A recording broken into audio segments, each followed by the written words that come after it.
સમાજમાં એક જાતિ એવી પણ રહે છે જે જાતિનો ઇતિહાસ ભગવાન શ્રી રામ સાથે જોડાયેલો છે। આ જાતિને લોકો તીરગર તીરબંધાના નામે ઓળખે છે। આ જાતિના લોકોનો વ્યવસાય તીરકામઠા બનાવવાનો હતો। પ્રાચીન કાળમાં આ જાતિના લોકો તીરકામઠા બનાવીને વેચતા હતા અને તેનાથી પોતાનું ગુજરાન ચલાવતા હતા। આ જાતિના લોકો એમ પણ કહે છે કે જ્યારે ભગવાન શ્રી રામ અને રાવણ વચ્ચે યુદ્ધ થયું ત્યારે પણ આ જાતિના લોકો ભગવાન શ્રી રામને ધનુષ્ય બાણ આપતા હતા। પરંતુ એક સમયે રાવણને ખબર પડી કે ભગવાન શ્રી રામ તો તીરગર તીરબંધાના બનાવેલ બાણનો ઉપયોગ કરે છે, ત્યારે તેને તીરગર તીરબંધા પાસે બાણની માંગણી કરી હતી। પરંતુ તીરગરોએ બાણ આપવાની ના કહી, કારણ કે તે લોકો ફક્ત શ્રી રામને બાણ બનાવી આપતા હતા। ત્યારે રાવણે એક ચાલ ચાલી પોતાના દૂતને રામદૂત બનાવીને ધનુષ્ય બાણ લેવા મોકલી દીધા। ત્યારે તીરગરોએ રામદૂત સમજીને ધનુષ્ય બાણ આપ્યા અને રાવણ તીરગરોના બનાવેલા ધનુષ્ય બાણથી યુદ્ધ કરવાનું શરૂ કર્યું। જ્યારે ભગવાન શ્રી રામને ખબર પડી કે આ ધનુષ્ય બાણ તો તીરગરોનું છે, ત્યારે તેમને લાગ્યું કે તીરગરોએ મારી સાથે ધોકેબાજી કરી છે। ત્યારે ભગવાન શ્રી રામે આ જાતિને શ્રાપ આપ્યો હતો કે તમારી જાતિના લોકો ક્યારેય ભેગા નહીં રહી શકે।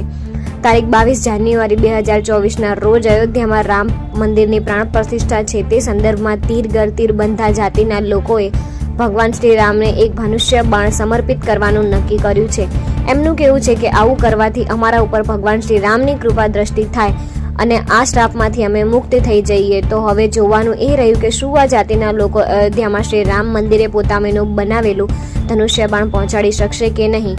તો આવી લેટેસ્ટ ન્યૂઝ વાંચવા અમારી બ્લોગ વેબસાઇટની મુલાકાત લેતા રહો। પોસ્ટ વાંચવા બદલ આપનો આભાર। જો પોસ્ટ સારી લાગી હોય તો કોમેન્ટ જરૂર કરજો। ધન્યવાદ। 76 ગુજરાતી ન્યૂઝ। રાજા રામચંદ્ર સમગ્ર તીરગર સમાજ વતી આપના ચરણોમાં આજે તીર કમાન સમાજ આપવા આવ્યો છે।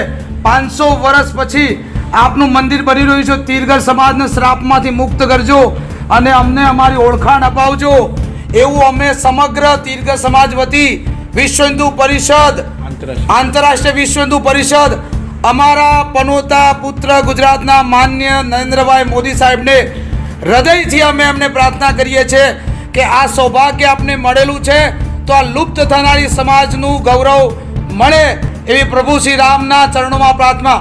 બોલો રાજા રામચંદ્ર કી જય।